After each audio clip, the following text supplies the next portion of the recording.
आई रैन गई दिवसों चली जाई। हल हल कांपे बाला जीव, ना जाने का करें पीऊ। कांचे बासन टिके न पानी, उड़ गए हंस काया कुम्भलानी। काग उड़ावत भुजा पिरानी, कहें कबीर यह कथा सिरानी। सदगुरु इस शब्द में मानो किसी से सीधे कह रहे हैं कि जीवन पूरा का पूरा चला गया प्रपंच में, व्यर्थ में, और जीवन का जो लक्ष्य था मोक्ष कल्याण, परम शांति प्राप्त करने का जो उद्देश्य मानव जीवन का होता है, उसको समझा तक नहीं, अभी तक जाना नहीं, और न उसके लिए कोई प्रयास किया, प्रयत्न किया, न कहीं साधु संतों की संगत में जाकर के कुछ सुना समझा कि जीवन क्या है, मेरा धर्म कर्तव्य क्या है, मेरा कल्याण कैसे होगा। और व्यर्थ में जीवन जा रहा है धीरे धीरे, और सब चला गया। कभी तुमने अपने आप को झांक करके देखा है, अपने आप को कभी देखा है कि मेरा जीवन पहले से कितना कहाँ है, कैसे व्यर्थ चला गया, कितना कीमती समय निकल गया, लेकिन हमने कल्याण के लिए प्रयास कुछ नहीं किया। संसार के लिए, परिवार के लिए, धन दौलत के लिए और तमाम दुनियादारी के लिए हमने सब कुछ किया, लेकिन अपने कल्याण के लिए, आत्म कल्याण के लिए कोई भी प्रयास हमने नहीं किया। तो और कभी देखा है कि तुम्हारे भंवरे उड़ गए, भंवर उड़े बग बैठे आई। तुम थोड़ा अपने देखो शरीर पर और सिर पर देखो, तुम्हारे काले काले भंवरे, जो काले बाल। मनुष्य का जब जन्म होता है तो काले बाल ही आते हैं। तो काले बालों को सदगुरु ने उदाहरण दिया है भंवरों को। जैसे भंवरा काला होता है, एकदम काला होता है, तो तुम्हारे काले भंवरे यानी काले बालों की कालिमा उड़ गई, चली गई, अब नहीं रह गई है, और बुढ़ापा दस्तक देने लगा, सावधान करने लगा कि अब वृद्धावस्था आ रही है धीरे धीरे। शरीर कमज़ोर होगा, कानों में सुनाई कम देगा, हाथों से काम कम होगा, दिमाग से सोचना भी कम हो जाएगा, और कर्तव्य कर्म करने में भी जो है कमी आएगी। सारे अंग शरीर के शिथिल हो जाएंगे। तब तुम क्या कर पाओगे? तब कुछ साधना, भजन, भक्ति, राग, वैराग दोनों ही नहीं हो पाएंगे। तो तुम्हारे काले काले भंवरे यानी काले बालों की काली कालिमा तो उड़ गई, चली गई, मानो भंवरे उड़ गए, और सफ़ेद बाल होने लगे हैं। इसका मतलब बगुले आकर बैठ गए। कितना बढ़िया सटीक उदाहरण है कि बगुला सफ़ेद होता है तो बगुले मानो तुम्हारे बालों पर बैठ गए, यानी बाल सफ़ेद हो गए। लेकिन तुमने अभी तक सोच विचार नहीं किया, सचेत नहीं, अपने को आपको सचेत नहीं हुए, और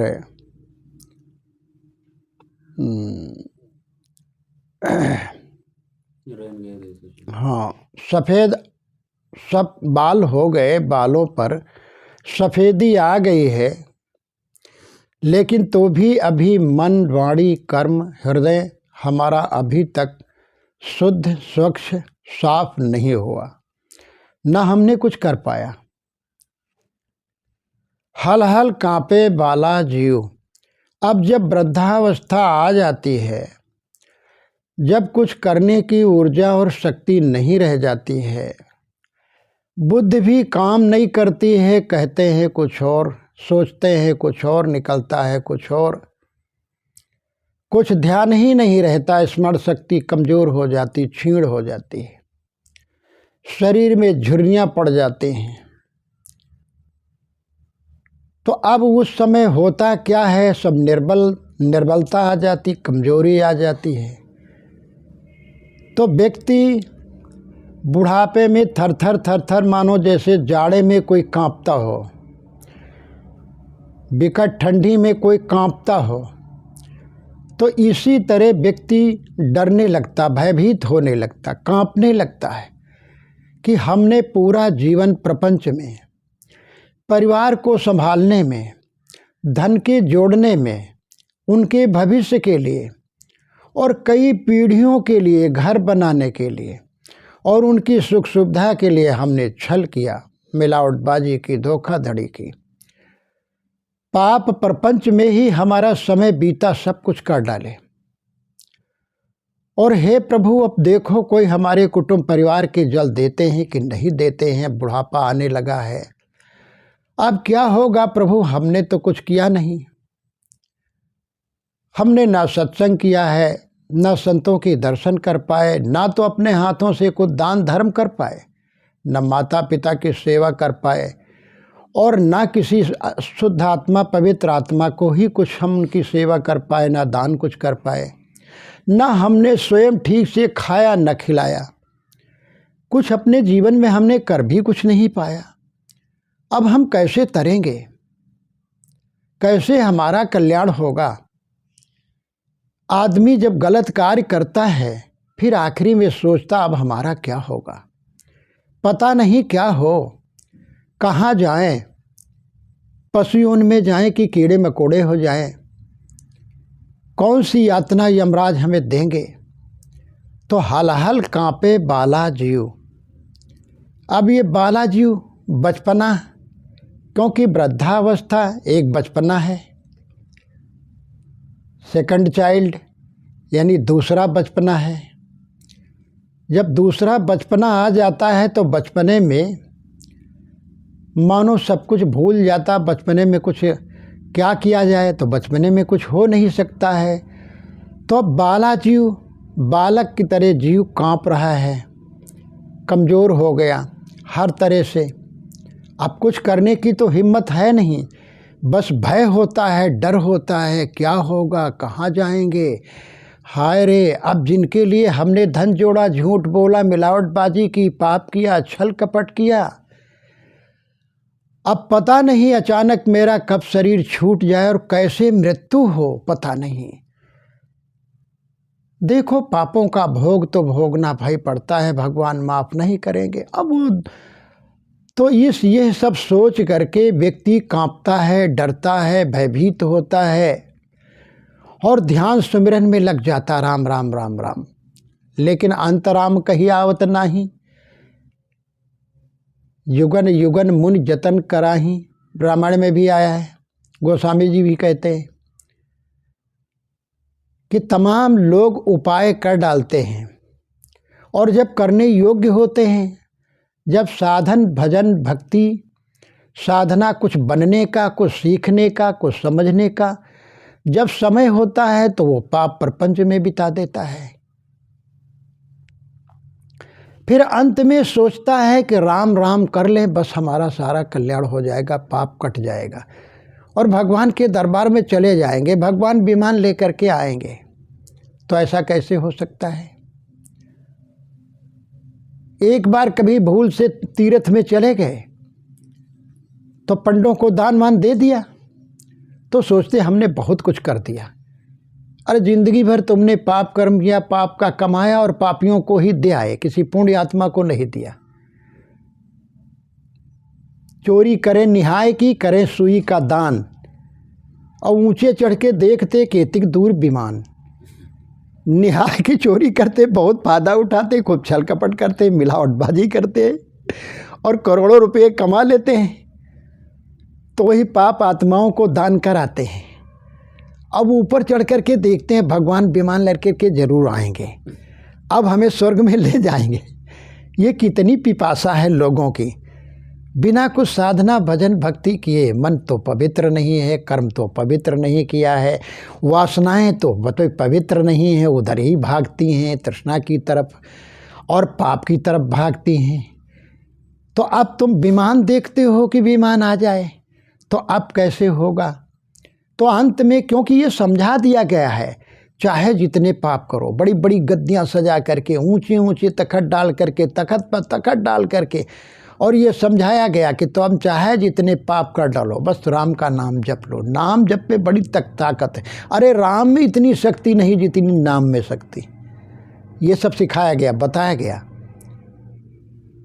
तो एक शेर में कहा गया, खुदा का नाम लेना ही इबादत है तो ए वाइज, कभी इंसान नेकी की तरफ रागिब नहीं होगा। ये किसी शायर ने बहुत अच्छा कहा है। खुदा का नाम लेना ही इबादत है तो ए वाइज, कभी इंसान नेकी की तरफ रागिब नहीं होगा। जब खुदा का नाम लेना, भगवान का नाम लेना, कर्म नहीं करना है, और जब केवल नाम से ही जन्नत मिल जाएगी, स्वर्ग मिल जाएगा, कल्याण हो जाएगा, मुक्ति मिल जाएगी, तो इंसान नेकी की तरफ कैसे जाएगा? क्योंकि ये समझा दिया गया, सरल नुस्खा दे दिया जाएगा। गोस्वामी जी भी कहे इस पर, वो राम नाम जप के लिए तो कलयुग केवल नाम आधारा कह तो दिए हैं, लेकिन जहाँ मुख्य पॉइंट आया है वहाँ पर गोस्वामी जी ने कहा है, खगेश और वो काकभुसुंडी जी आपस में बात करते हैं, संवाद है कि सुन खगेश हर भक्त बिहाई, जे तज चाहें आन उपाई। सुन खगेश हर भक्त बिहाई, जे तज चाहें आन उपाई। 63 महासिंधु बिन तरनी, पैर पार चाहत जड़ करनी।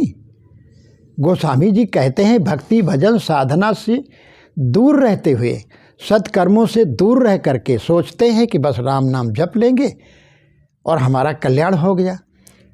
तो हे खगेश, हरि भक्त बिहाई, गुरु की भक्ति, भगवान की भक्ति भुला करके, साधना दया प्रेम करुणा भुला करके, और ऐसे ही तर जाए तो वह कैसा व्यक्ति है? मूढ़, कि जैसे कोई नदी पार करना हो तो कहेंगे हम नाव में नहीं बैठेंगे, केवट से नहीं ज़रूरत है, पैसे नहीं देंगे, हम नाव में बैठेंगे ही नहीं, हाथ पैर बांध लेंगे और पैर करके हम चले जाएंगे।